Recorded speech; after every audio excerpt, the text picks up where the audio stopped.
You became an activist because of Michael Brown, who was killed just blocks from where you grew up in Ferguson. And you were running for office when George Floyd was killed, and now Derek Chauvin has been convicted. What does that mean to you as an activist and for, the broader movement that you are a part of? So many people just from around the country said so many things about us, when we were a part of the Ferguson uprising.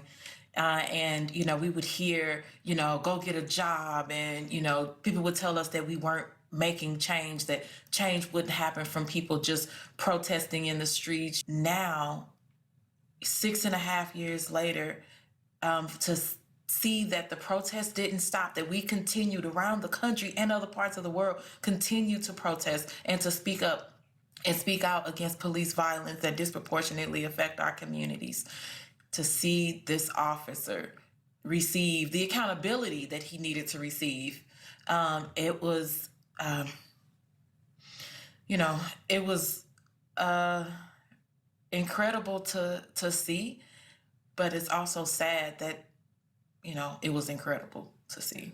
Well, tell us about this moment between you and Congresswoman Ayanna Pressley when you heard the Chauvin verdict come down. We just grabbed each other because, it was just like, if nobody else feels what we're feeling right now, for the two of us to be both young women in Congress, both young Black women in Congress, and both young women who are activists in our own ways in Congress. There was that peace between the two of us, because both of us have been in the fight for Black lives, and we needed one another in that moment. And for so many people, this has been an incredibly emotional week. The question I think Congress is facing right now is, would you accept a qualified immunity alternative that would hold police departments accountable if it means getting the George Floyd police reform bill through Congress, even if it's not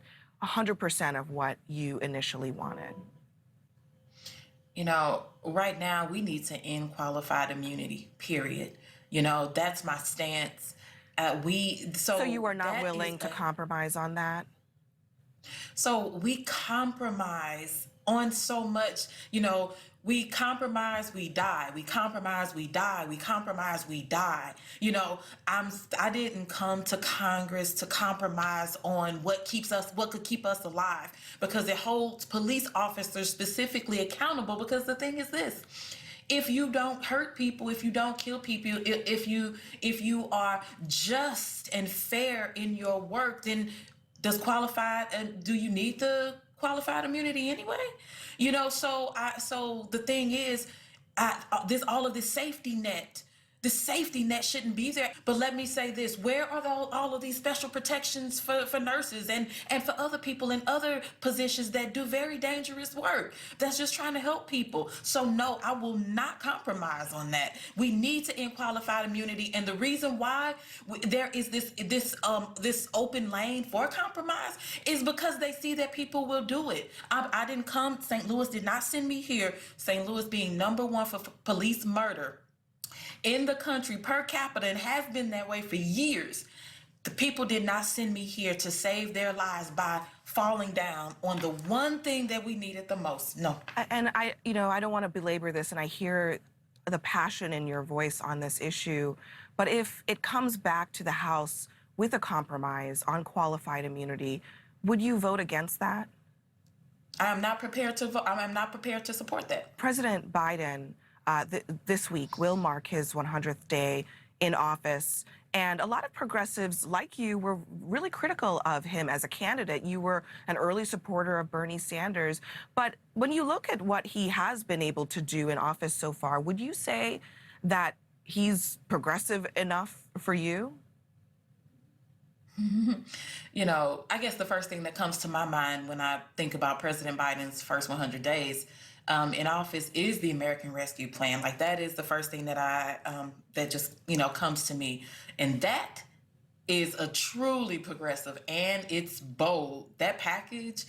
So I have to give credit for that, but our work is not done, so we're going to continue to work with the Biden administration. We're going to continue to talk to the White House because we want to see direct cash payments. We want to see those into our communities. We need to see that.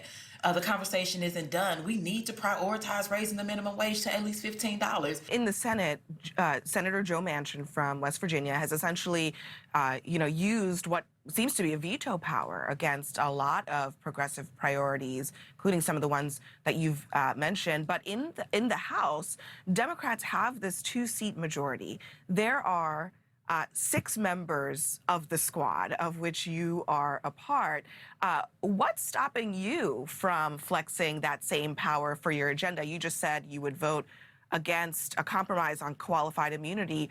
Are you prepared, and the rest of the squad prepared, to use that kind of veto power that you have if you vote as a bloc? I'm prepared to do whatever is needed to make sure that that our agenda moves forward. But I can't speak for the rest of the squad members. At the end of the day, my sister Rep. Ayanna Pressley says it all the time. You vote alone, and you're voting for your districts. So you're voting for the people who voted you in. You're voting their needs and their values. Your first real day as a member of Congress was January 6th.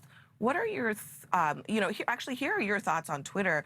2 days after, you said, expel the Republican members of Congress who incited the white supremacist attempted coup. You can't miss that we live in this country where you were elected, but so were Marjorie Taylor Greene and Lauren Boebert. What does that tell you about the America that we're living in 2021? We all know, and maybe some people just don't want to acknowledge it, but racism never left. It didn't go anywhere. It was just people, I believe that people felt emboldened, empowered by a president in our former president, Donald Trump, to be able to express their views publicly about, and those views that are white supremacist views. People will get to see the actual work that comes from the people that, if they're bringing home what needs to be brought home to their communities, if they're actually doing the work, if they're actually helping people, if they're saving lives, if they're changing the lives of their people for the better. But not all of this rhetoric that has to do with me being Anglo-Saxon and great, all of that foolishness. No, are people eating now because of your work?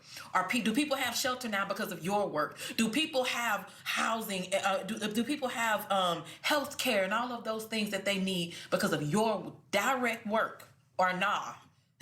Or nah? Is it just that they just get to hear you and they see that you fundraise? That's what it is. Let's be real. It's to fundraise. Congresswoman Cori Bush, a few months under your belt. You've got many, many more to go. Thank you for being with us today. Thank you. Have a great one.